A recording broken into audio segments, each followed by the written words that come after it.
Our MTN Momo withdrawal rates. Now you can withdraw mobile money at the lowest rates. You also get MTN Central Points when you deposit, send, and withdraw MTN mobile money. Visit our Momo agents countrywide and withdraw mobile money at our reduced rates from 1st May 2021. Everywhere you go, MTN. It's no secret that ICT makes learning easy. The strides made in our field could not be possible without it.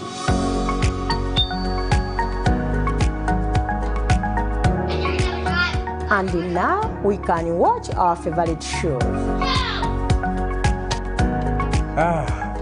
My radio is my best friend. UCC provides an enabling regulatory environment and policy guidance for healthy competition.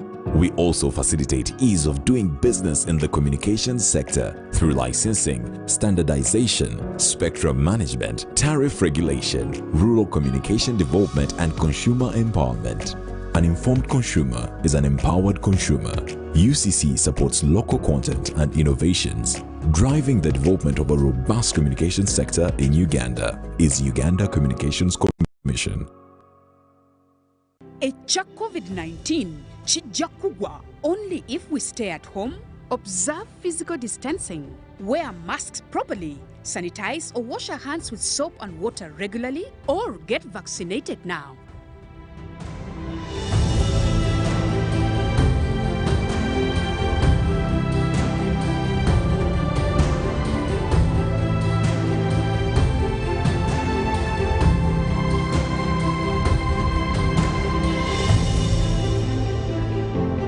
Therefore, understanding this model.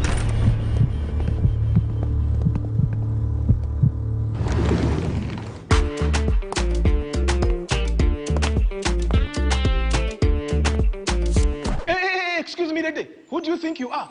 A queen? Hey, haven't you heard? Get Airtel Chillax bundles and browse like a queen. Get Airtel Chillax bundles that do not expire and browse like a queen or king. Dial *175# or use My Airtel app.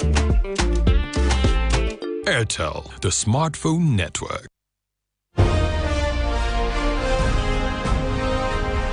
Live from UBC Studios in Kampala. This is Good Morning Uganda.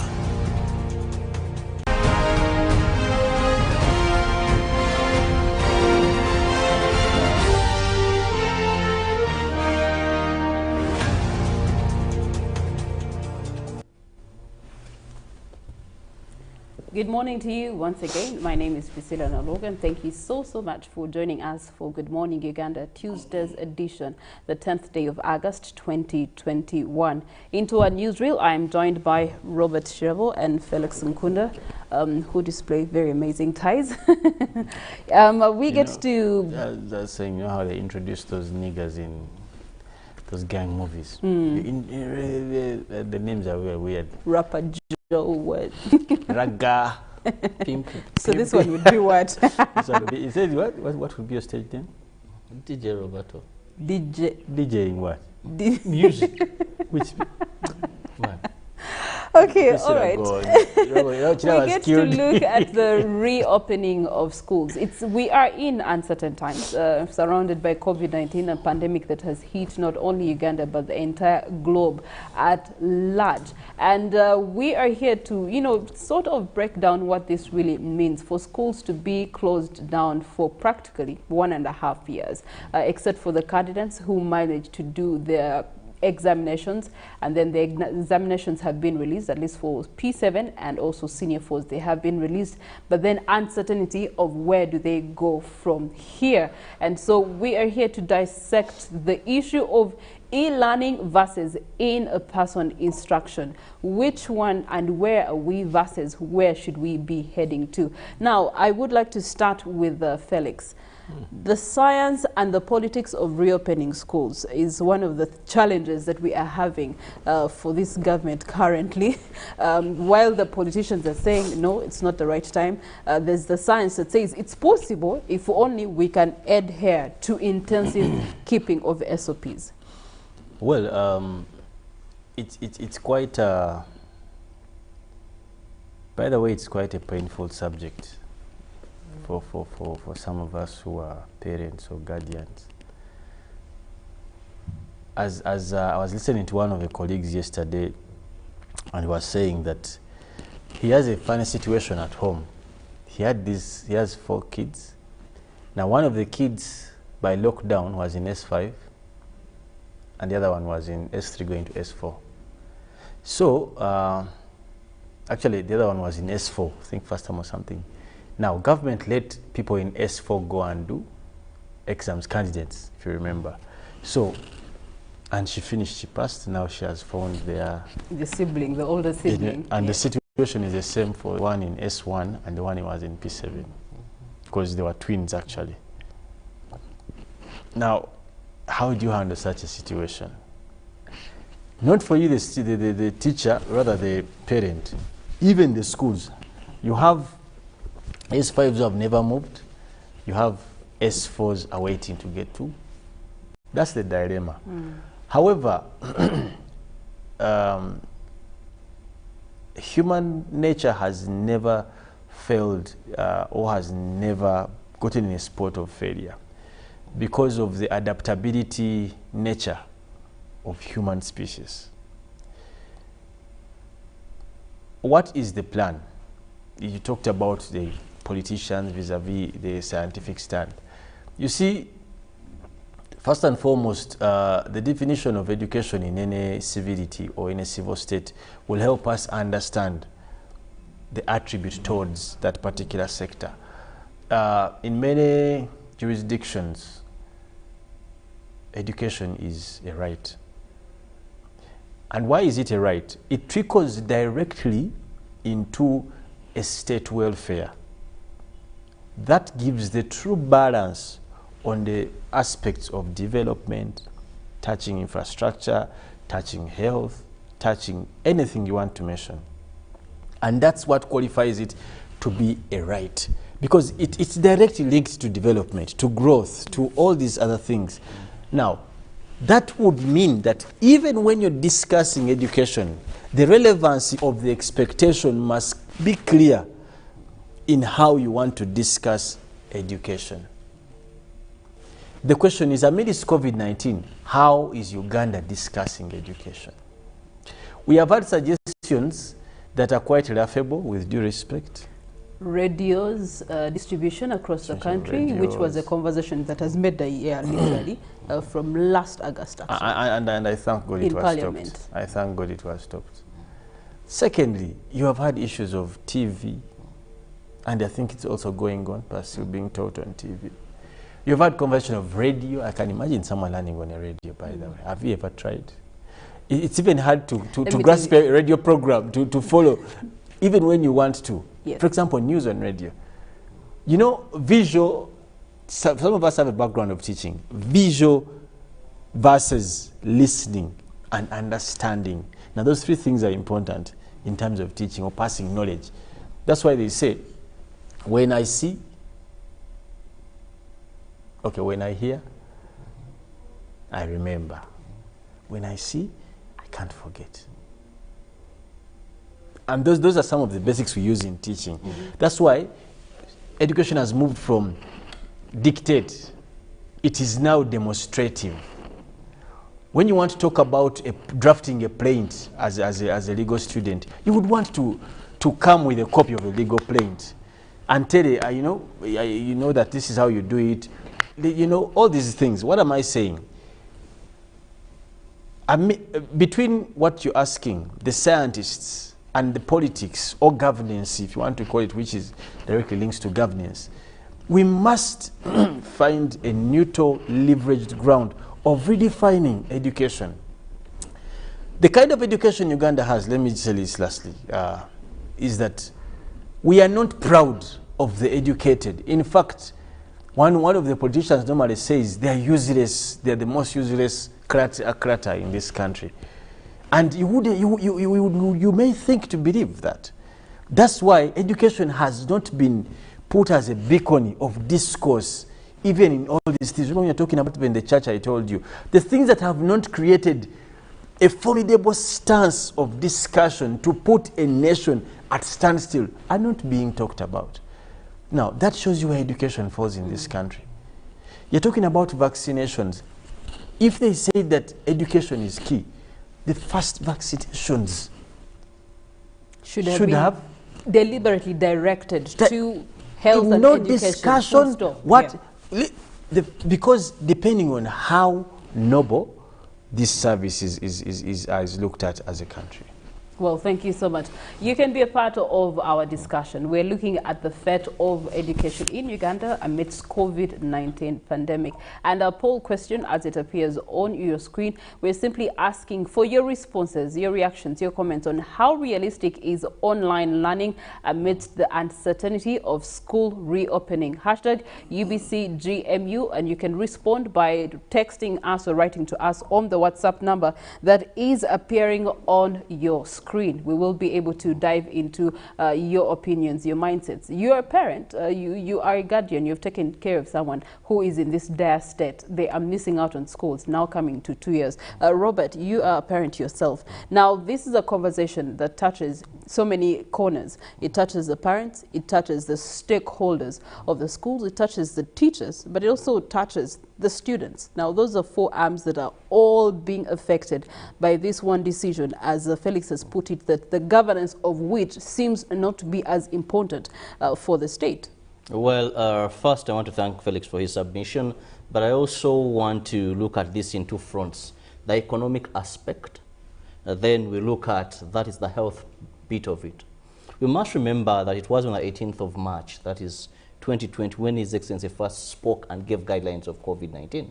And just after 2 days, school had to close. He said we had about 15 million Ugandans that were in school. So it was very important that we save their lives. And that is the first wave. Then around October 15th, he opened for candidate classes, if you remember very well. Then I said we are going to use a staggered approach. We later saw semi-candidates go back to school. But as we were about to have the rest of the classes join, that is when we entered the second wave.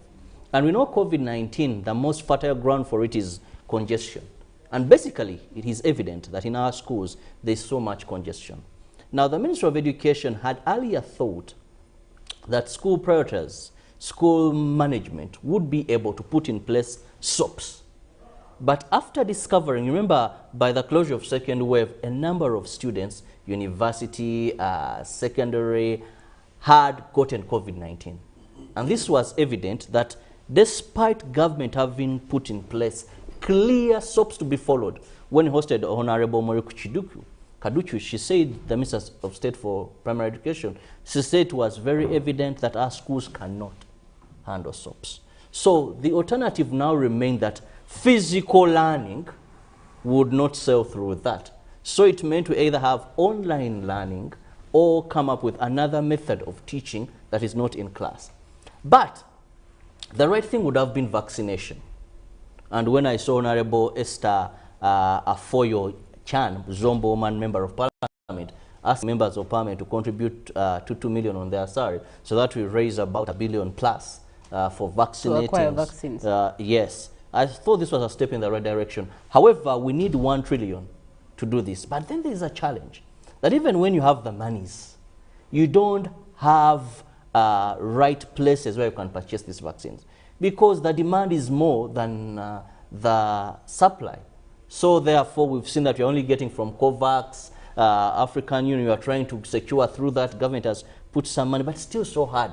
So vaccination, now we can, it is very evident that we can't. However, Felix said that we would have prioritized the education sector.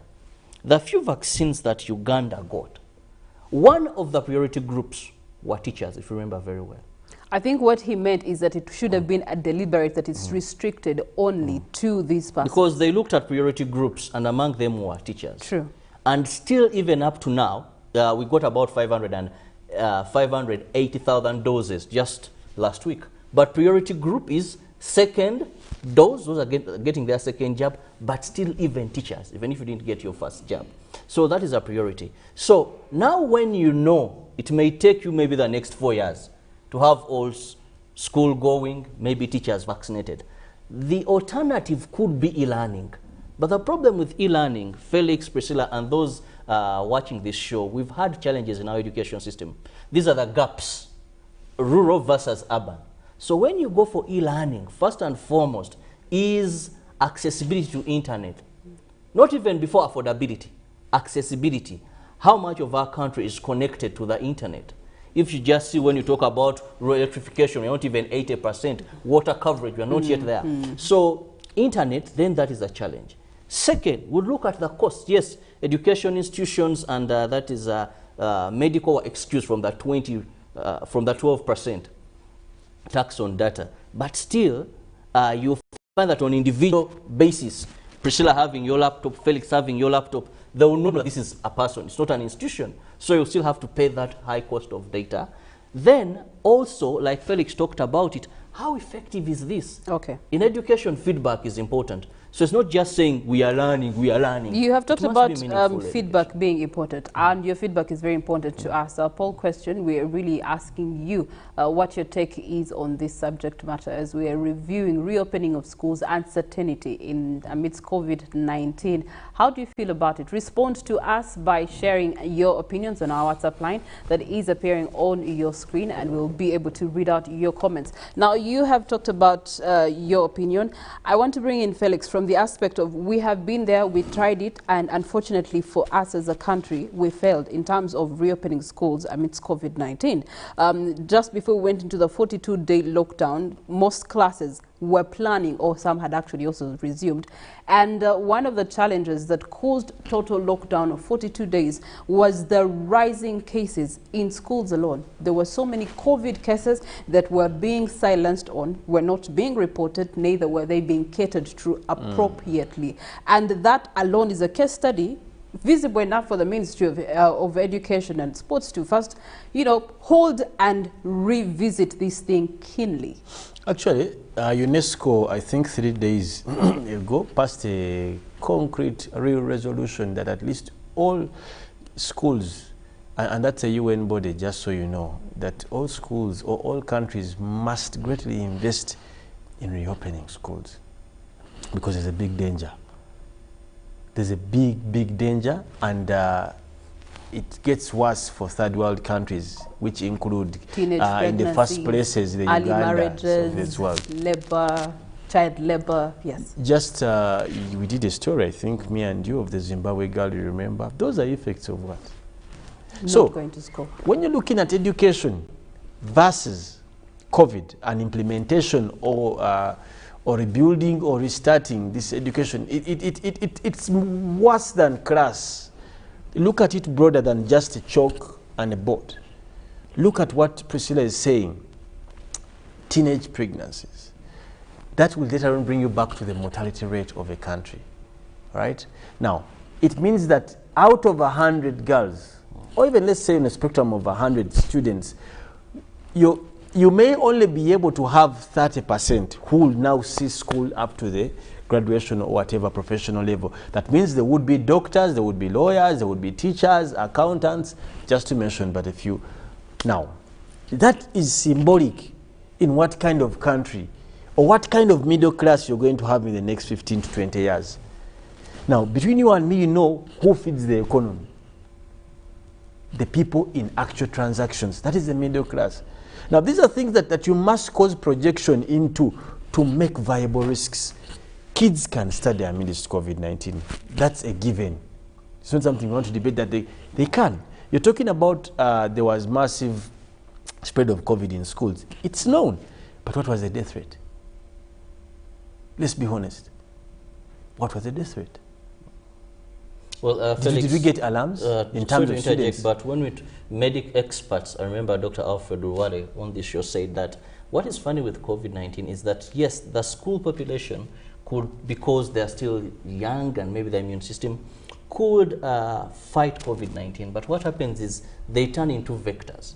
The people they spread to, maybe, not all schools are day schools. So Perfect. At the end of the day, they go back home. Now, so what would be the starting point is known. That we are looking at people who are 18 and below. How do we, what is the scientific study around this kind of people in terms of COVID-19 and how it relates to them. Can't we start there? What would be the control measures that if we say the schools are reopened? When who is more prone? If you're saying... What would be the control measures to manage those numbers? Because the truth is COVID-19 is not ending today, tomorrow, or the very starting point, Priscilla, vaccinate all teachers at any cost. And that must be made priority. Away from what Robert is saying, they brought the drugs and they said, you come. Come for the second one. Come. Make it national priority and avail. The painful thing, when His Excellency came out last year to say, to say that all teachers must be vaccinated, there were no drugs. There were no drugs. It was as good as useless an order, which has not been prioritized up till. What is the program? You coming with drugs and saying among the priority groups are teachers. That's not good enough. When there's a directive that for any teacher to go back to school or to teach in class, you must be vaccinated. So, but how many teachers, if we have some statistics, are vaccinated up till today? Do you even have 200,000? But you see, even the teachers you're talking about, telling them or asking them to get vaccinated are in a dilemma right now because they've been out of employment. They don't have money to fend their own families. When you look at the proprietors into the education sector, the minister last time came out telling them to sell. Yes. Honorable Matthias. Last week we had them crying out to a plea and threatening to strike simply because government has done nothing. And the minister told them, the proprietor of the schools, and education centers, you can sell the assets and pay the loans. Stop disturbing government. What a minister. That was a regrettable statement, I must say. Oh, that is your opinion. It is you who's regretting this statement. The man didn't regret it. Because, no, you see, when you're in a time of hopelessness, you must know that you're speaking to people's emotions. You must lie. No, you must know you're speaking to people's... no. You must know you're speaking to people's emotions. And every statement is either healing or... Killing. So this statement was what? Killing. It's automatic. It was a killing statement in one way or the other. But Felix, like you've said, I also understand that government at such a time is in a dilemma where you cannot acquire enough vaccines to carry out the education sector, where also, if you're to go on online learning, you still have challenges because you need billions. They bought double cabins, which dilemma? Again, it goes back to the priorities and importance. Yes. When you look at every government knows that our stronghold is security, our stronghold is agriculture, our stronghold are religious institutions. The question is, what is the stronghold of Uganda's government? Security. But you have mentioned it. Double cabins. Security. Double cabins. All right, do we have some responses? Yes, we have a couple of messages here. We begin with, he didn't put the name, but I'll read the message. Are we sure that all students are to be vaccinated and all institutions should come out with isolation centers and it should be monitored well in all institutions? So please, when you're sending us a message, at least let's have your name. Joy Desire, she's just saying thank you for the show. And then we have one who says government must ensure that all teachers are vaccinated, then reopen schools. The situation is very wanting. How realistic is online education amidst COVID-19, Felix? For the city dwellers, it's a good thing, definitely. But between you and me, the population of schoolgoers in city dwellings is not even, I think, 10% of how many people go to school in Kampala. So it's good for the high end. Between you and me, you know, I'm told that also international schools are studying. Oh, international schools, business as usual. So, yes. And that explains why some people are not caring about us. Oh, which brings you to Robert. International education versus the local curriculum that we have in Uganda. Schools, amidst COVID-19. For them, they can study because they have all it takes. Did you see? Now the person whose child is at home for 1.5 years is worried, and they attempted to try out international education, which I feel is also going to be a loophole for milking parents. Apart from milking parents, I think our country already have a challenge. That has been the education gaps between urban and rural areas. And when we push for this move, it is very evident that you are just going to widen or deepen this gap. And when you have these imbalances in society, Priscilla and Felix, at the end of the day, at some time it catches up with you. As you do investment in Karamoja, when in the education sector you have people who are passing and progressing, and in other parts of this country they can't. That is what online learning is going to do for our country. But let me read just 2 more messages, please.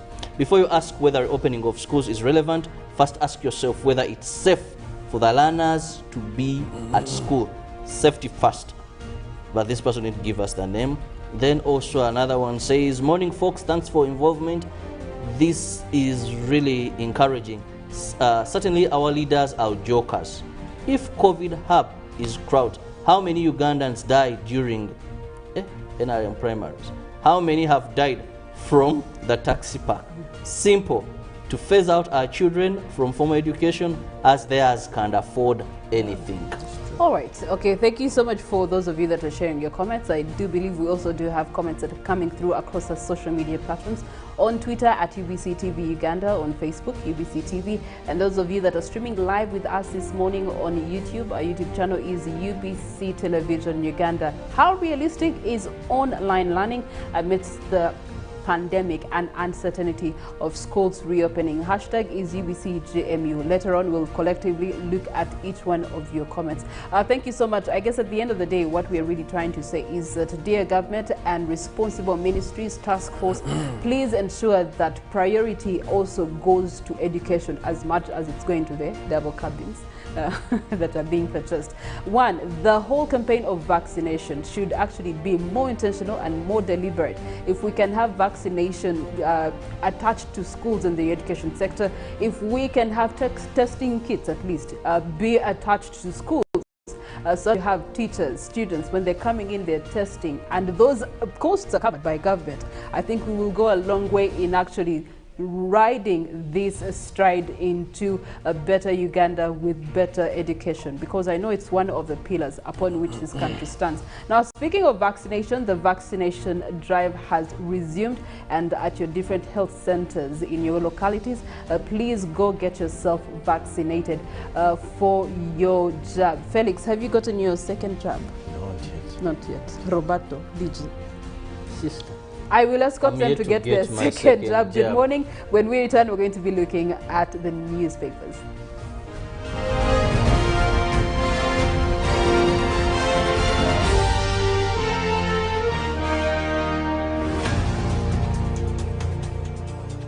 Echa COVID-19 chijja kugwa only if we stay at home, observe physical distancing, wear masks properly, sanitize or wash our hands with soap and water regularly, or get vaccinated now.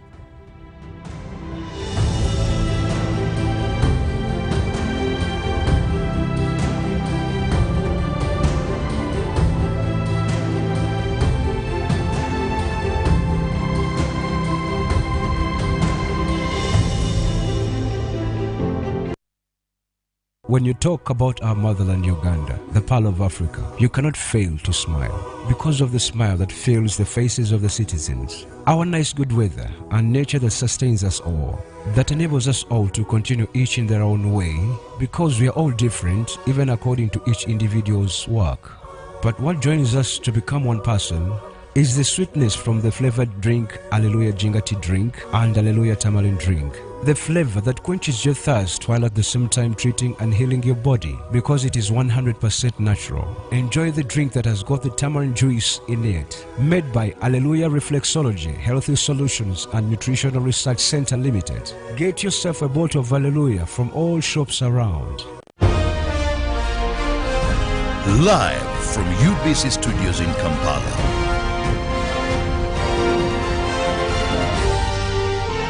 This is Good Morning Uganda.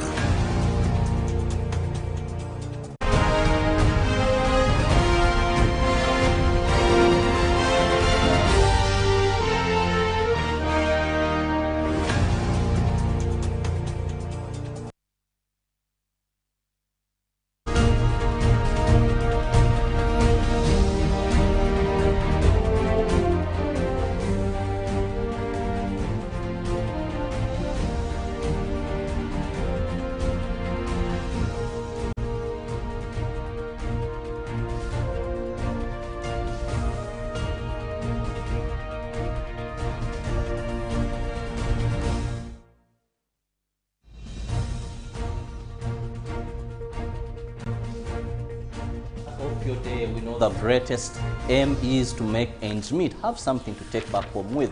But don't forget, we are in a time also where life should be your #1 priority on your list. So as you get out of the house, remember you have your mask, you have your sanitizer, and you're going to protect yourself, maintaining social distancing, because that is what all life is about, being alive, because you only live once. And once you contract COVID-19, who knows what your fate would be. Yes, our recovery rates are very high, but still, do not take chances with your life. Perfect the soaps as you go about business today. It is time we look at some of the stories in the dailies, and I'm holding the New Vision. A very big headline there regarding that is Lumbuye, where we see Turkey considering request to extradite him, and Lumbuye faces terror charges. Then, not taking chances, here we see a member of the Kampala New Tax Park COVID-19 Task Force disinfects travelers before allowing them into the park, and that was yesterday.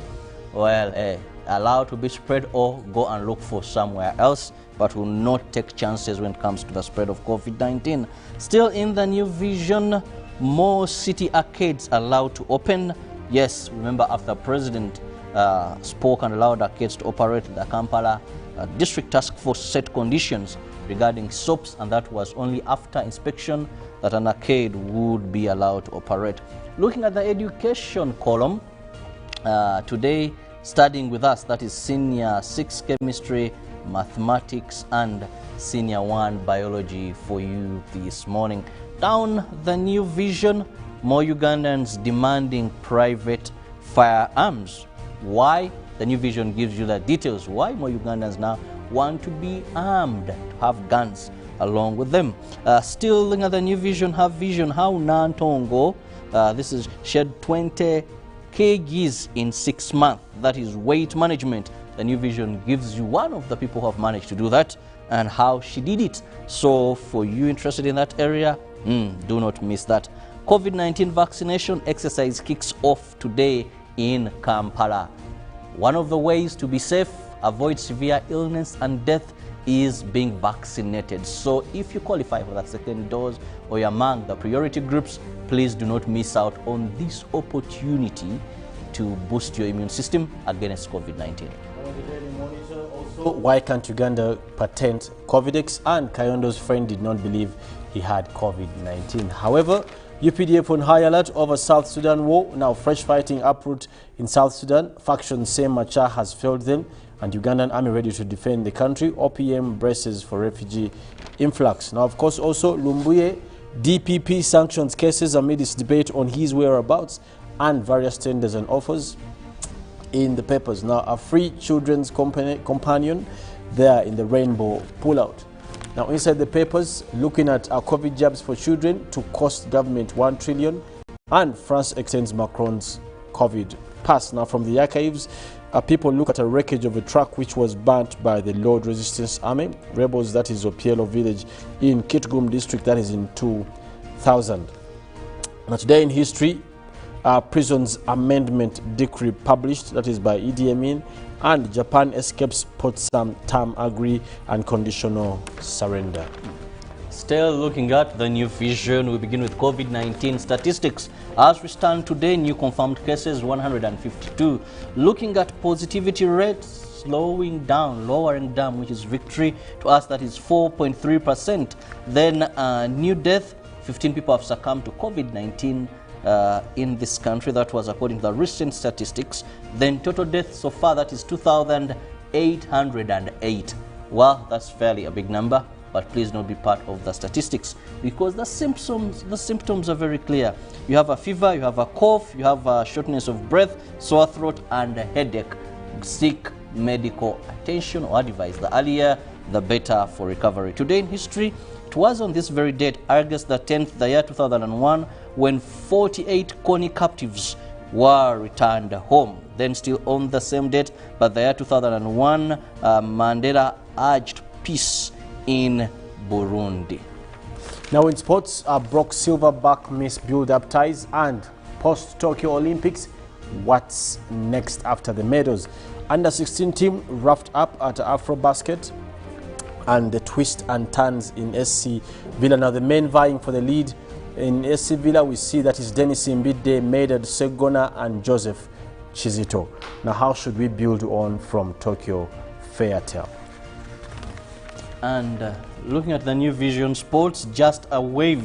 The details there. Then thanks for all the support.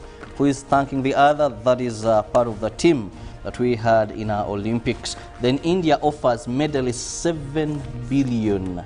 And so the New Vision gives you updates. That is in the Olympics, despite them having ended, there's still much more regarding our heroes there, and of course what the situation is, how they'll return, and more of that in the New Vision. But don't forget that Ruben will be here to give you all the updates when it comes to the world of sports. But also in our GMU agenda this morning, we are going to be looking at the role of sports in development of a third world country. We expect our guest and we'll be analyzing this. How much has sports done to our country? And maybe what is sports demanding us as a country for us to get better results? We'll have a guest here and he will be discussing that with me later on in GMU agenda. So well, please do not miss out. Of course, Robert will also take a sneak peek in the Daily Nation, where we'll be looking at how Ruto Man was kicked out at night, and widow's plan, and of course election pending, and MPs probe school charging illegal fees. Now Kalonzo set his sight on presidency as well. Much of that is what they can get when you get yourself a copy of all these dailies. Now, of course, on top of all that, we want to give you other updates, and that will be from Priscilla Nalwoga. Very interesting as Priscilla prepares, Felix. Kenyan politics day by day. We keep on enjoying what is coming out from that country, but all we pray and hope is that they shall have a peaceful election not very far from us. That is just next year, and of course we hope that this will continue strengthening the East African community than just something that will tear any country within this great area of the world. But Priscilla is getting prepared to take us through traffic updates and help us know how quick, how safe to get to your destination. Over to you, Priscilla. Thank you so much, Robert. We get to look at a very, very broad perspective of what the traffic is looking like at various routes that are actually bringing in traffic to the heart and center of the city of Kampala, but most especially around Rubaga division. And we're checking it from the Kampala Northern Bypass. We want to see for every route that comes off the Kampala Northern Bypass within this framework, where does it actually end up into bringing into the heart of the city in terms of the flow of traffic in those particular areas. We'll start off with the Sentema Road that actually picks it up from Masana for roundabout. At this particular roundabout, you get to have people coming off and trying to get into the heart of the city, and assumably these are people from Bulenga, people who stay in Chengera, and then you want to now get into the heart of the city.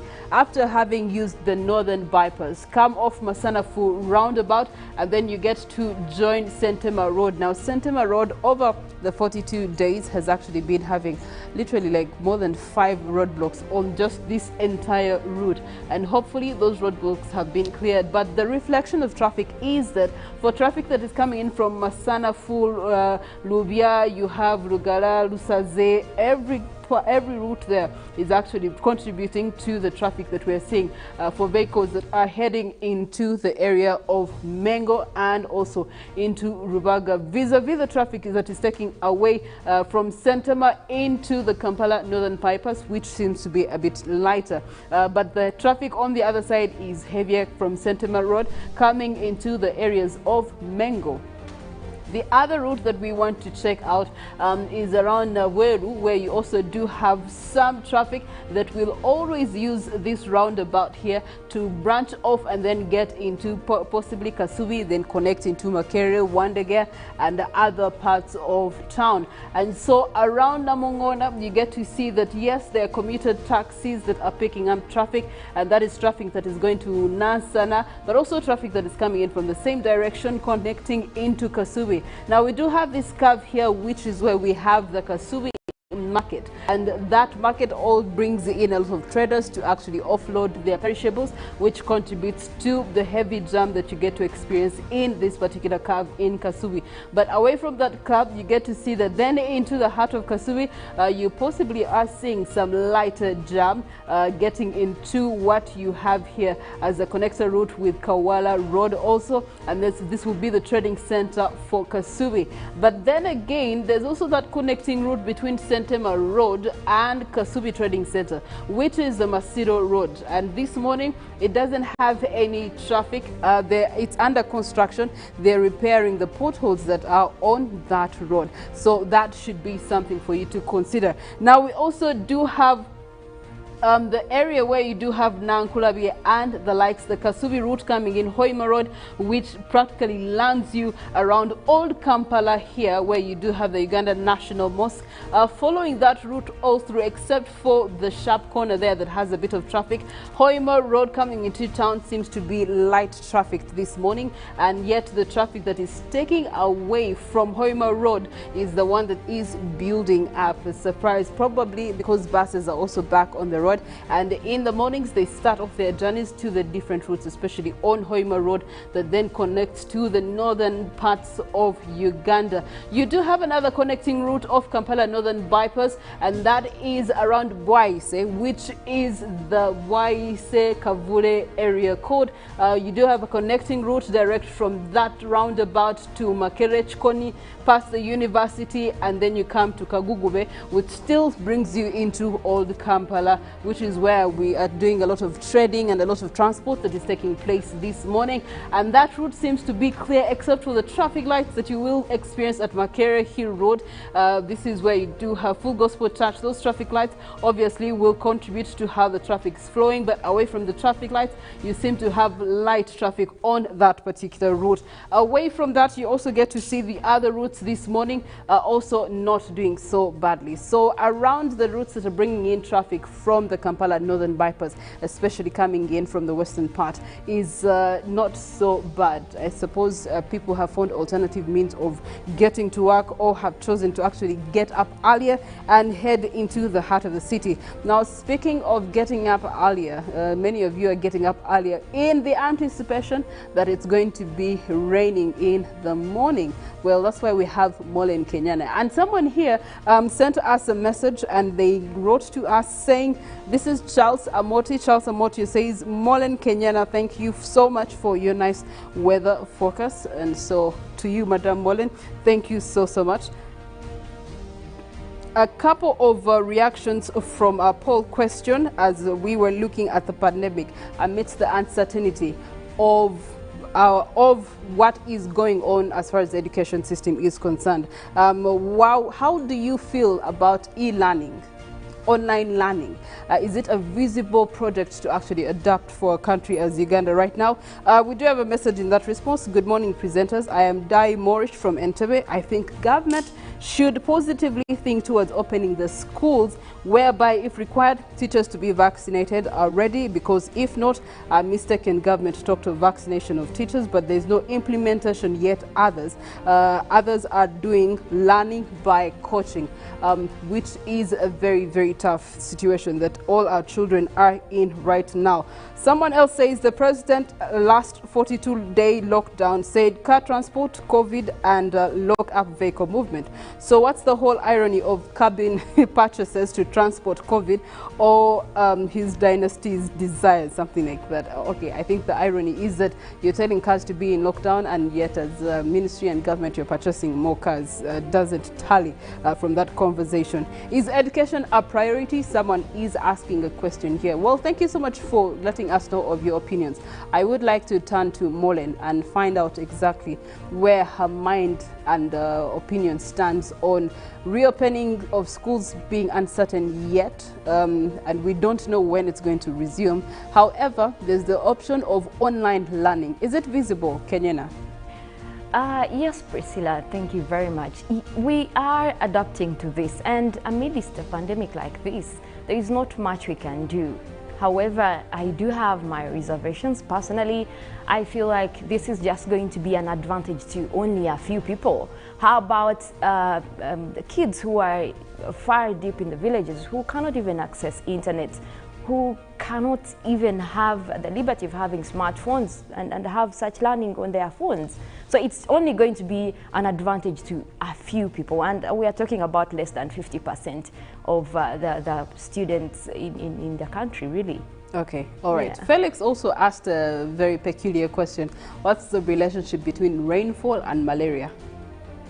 Oh, yes, and that is a very good one, because we have seen a trend that whenever it rains, actually, that is like a good breeding place for mosquitoes. So rainy seasons do come with increase in mosquitoes, and at the end of the day, they are the ones that actually transmit malaria. So malaria cases usually go high with times when we have rainfall. That is the simple relationship there. Okay, all right. So these parents who tell us that if you play in rain, you're going to get sick, you let us know where their theory comes from as you take us through weather, nature, and climate. At 8 a.m., we're going to be having Good Morning Uganda agenda with Robert Kirabo. Sports update, the aftermath of Olympics Tokyo 2020. But the Paralympics are also coming up. Then at 9 a.m., we will be having Good Morning Uganda Extra coming through with Jagenda Semakula. Have yourselves a wonderful morning. Yes, very much thanks to you, Priscilla, and good morning to you, everyone watching right now. Yes, when our parents tell us to stop playing in water, and that could actually make you sick, mostly because this water is contaminated. You don't want to get sick from water diseases like that are related to that. For example, cholera. You don't want to be playing in contaminated water. And as we look at more rains coming in, this is something that we should be careful about, especially as parents, to continue cautioning our kids to look out.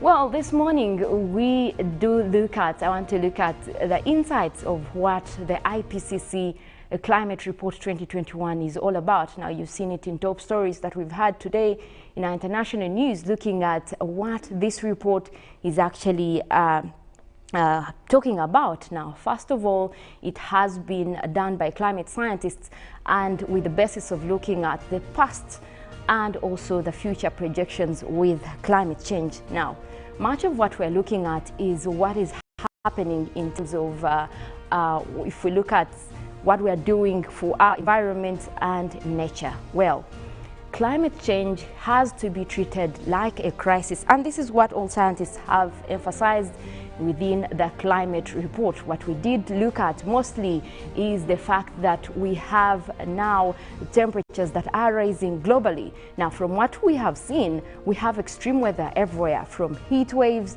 to flooding to droughts all over the world.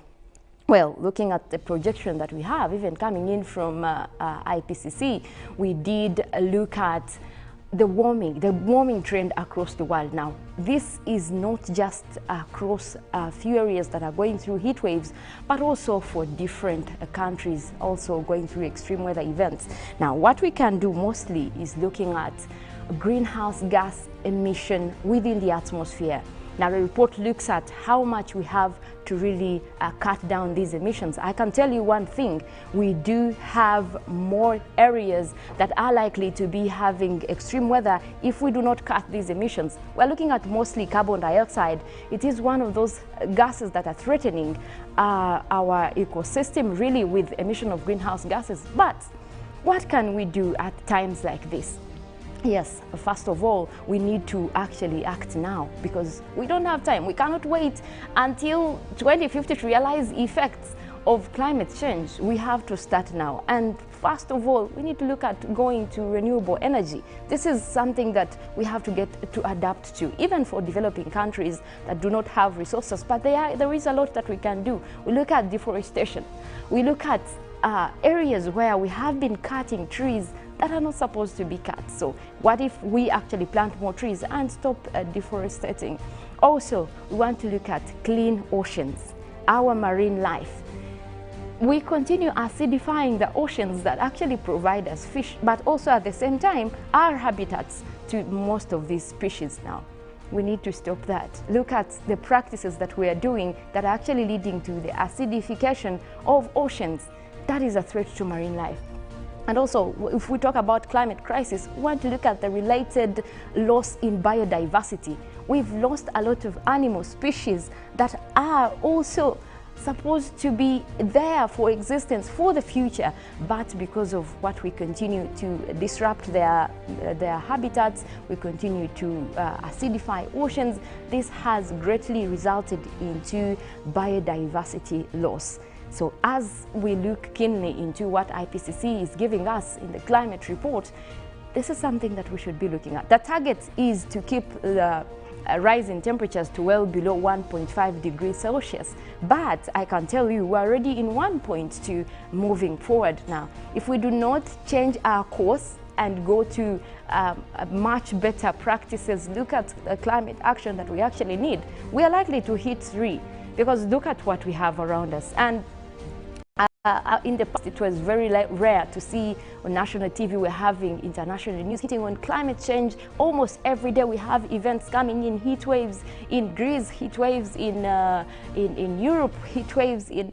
It is all over the world, and this is certain enough. It is giving us evidence that even IPCC has been looking at as evidences towards the changing climate. The variations are there, I can tell you that, but also when we look at these extreme weather events, it should show us that it's no longer normal. It's no longer normal to have most of these events going on across our world and across the country. We have had mostly cases of flooding for mostly Western Uganda. We've seen floods in Kasese, but also the droughts that we've had, especially for Northern Uganda, the Kirabo region, and the mudslides, especially for Bududa area. Also for Rwenzori region, we've had mudslides. So yes, these are evidence that we are changing, our climate is changing, and we need to act now. Well, let's just turn it a little bit back and look at what the satellites are showing us this morning. Weather-wise, we want to look at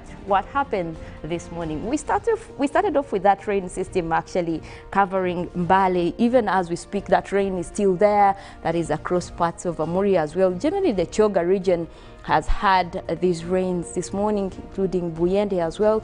We do have that rain system over Lake Victoria that is also bringing us rains, especially across the islands now.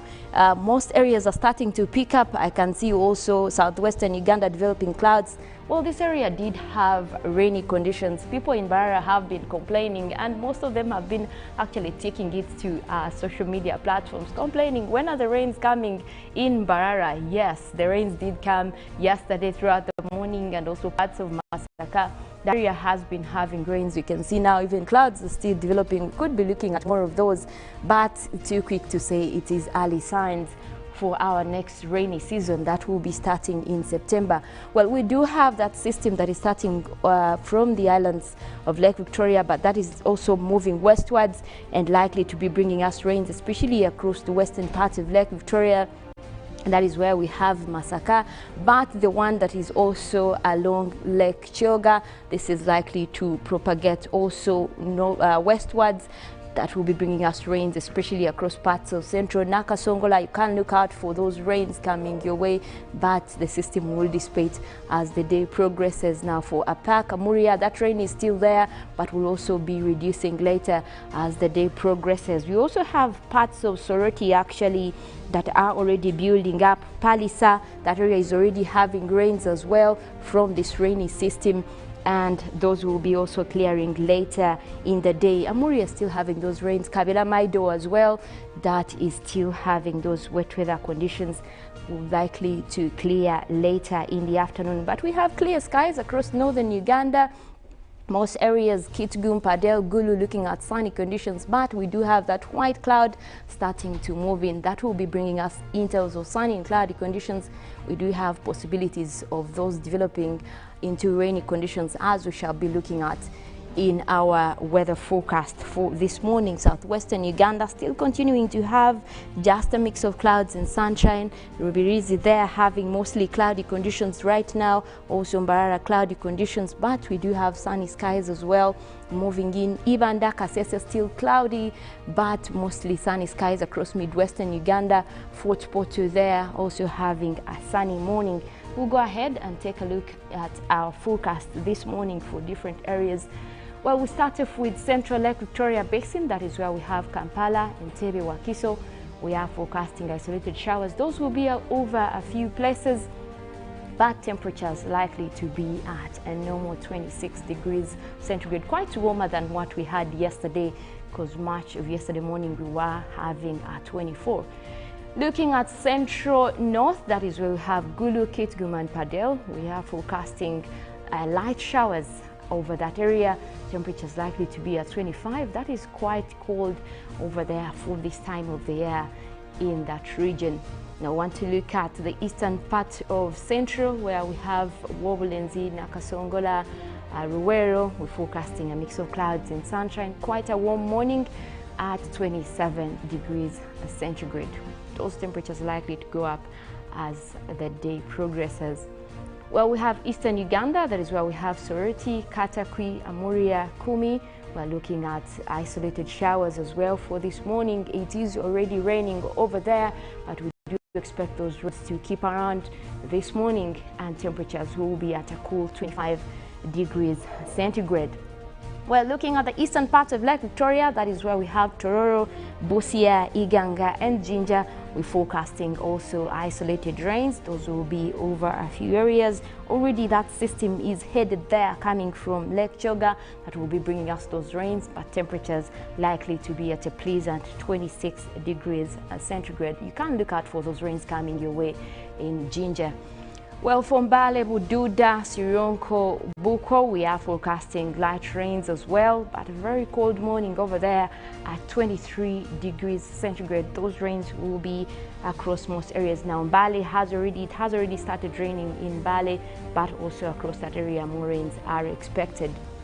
Southwestern Uganda, that is where we have Mbarara, Ibanda, Bushenyi, Rubirizi. We did see those rains yesterday, but also there is a likelihood for most areas across that region, and temperatures will be at a cool 25 degrees centigrade over that area.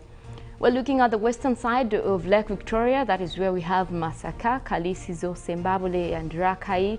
We are forecasting light rains, and those will be at a pleasant 26 degrees centigrade. That system from Lake Victoria is already headed your way. You can prepare to have those rains.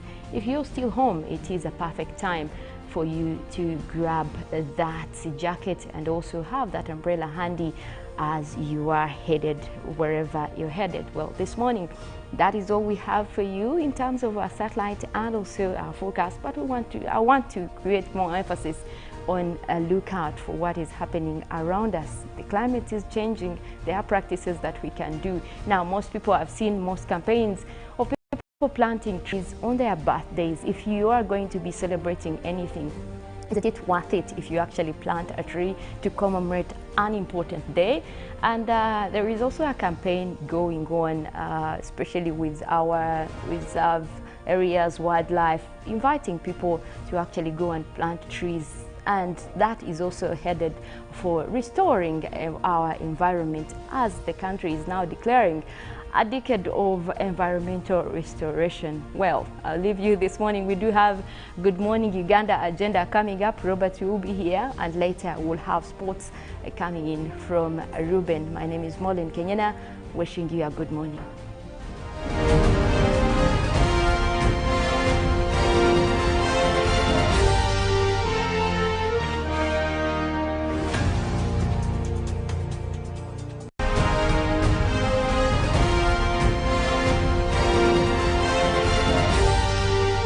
This is Good Morning Uganda.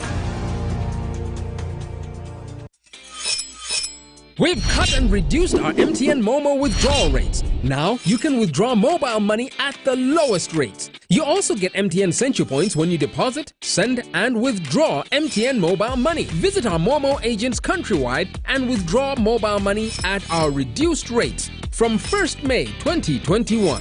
Everywhere you go, MTN.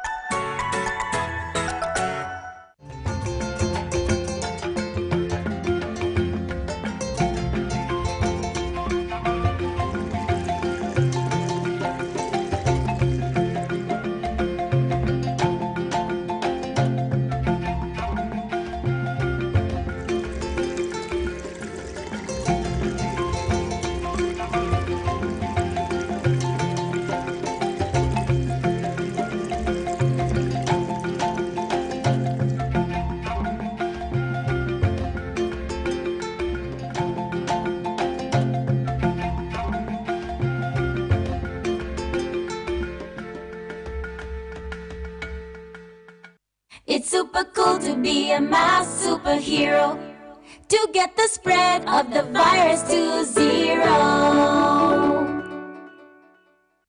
Did you know that just wearing a mask is not enough? Yes, correctly wearing a mask will protect you and others, but you still have to remember to wash your hands with clean running water and soap, or using a sanitizer, socially distance, and avoid crowded areas.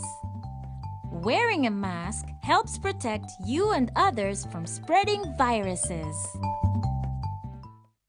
To get the spread of the virus to 0.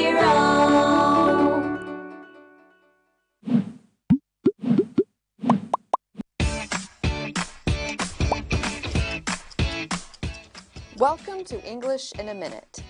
Planting seeds is one of the very first steps in starting a garden. So, do Anna and Jonathan have gardening tips for us? Hey, you're leaving early. Yes, I am. I have to make it to my Portuguese class by 5.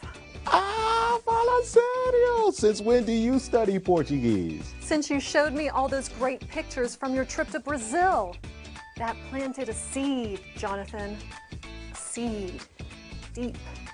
Tá bom. To plant a seed means to put something, like an idea or feeling, in someone's mind. It can be a positive thing, like giving Anna the idea to go to Brazil. Or it can be a negative thing, like introducing a feeling of suspicion or doubt.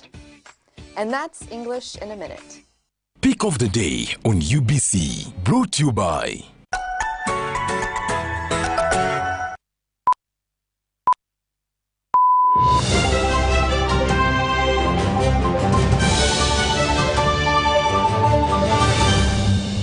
was brought to you by. We've cut and reduced our MTN Momo withdrawal rates. Now you can withdraw mobile money at the lowest rates. You also get MTN Central Points when you deposit, send, and withdraw MTN mobile money. Visit our Momo agents countrywide and withdraw mobile money at our reduced rates from 1st May 2021.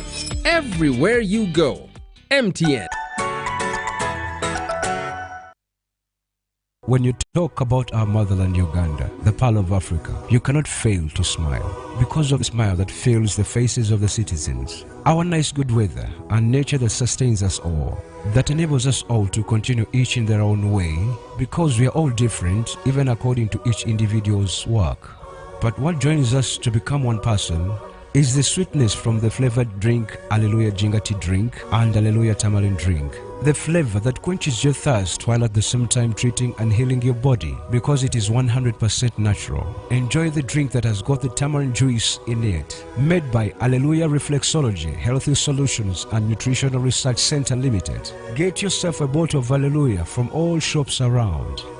Echa COVID-19 chijja kugwa only if we stay at home, observe physical distancing, wear masks properly, sanitize or wash our hands with soap and water regularly, or get vaccinated now.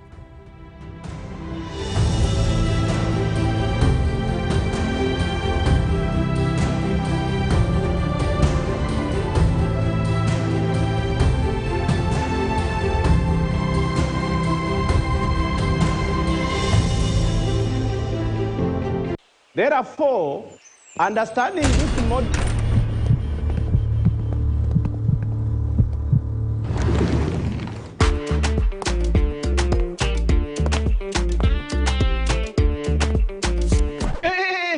Dede, who do you think you are?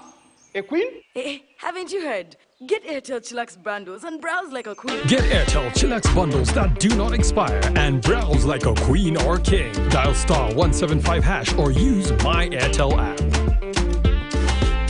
Airtel, the smartphone network.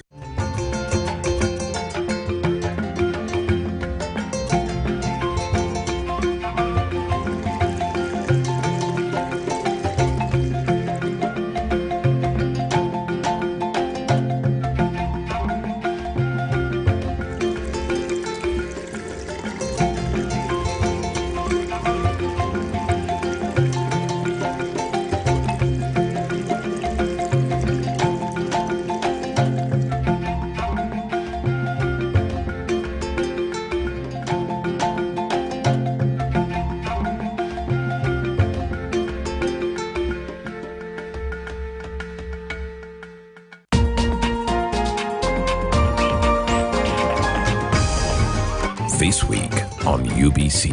So there are a lot of limitations around gender and in community, and there is this funny thing: women who have not been able to give birth cannot do anything in community. Actually, when you don't give birth in community, they see you as a nonsense. It will even Echa COVID-19 chijja kugwa only if we stay at home, observe physical distancing, wear masks properly, sanitize or wash our hands with soap and water regularly, or get vaccinated now.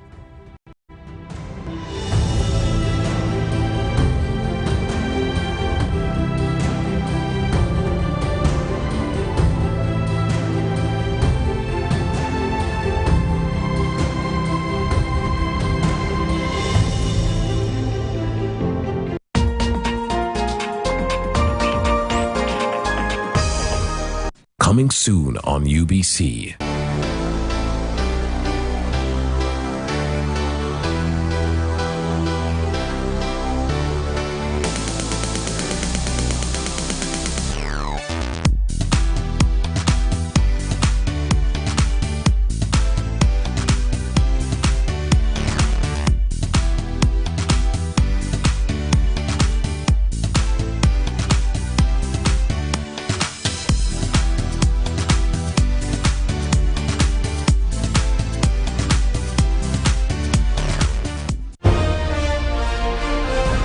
Live from UBC Studios in Kampala. This is Good Morning Uganda.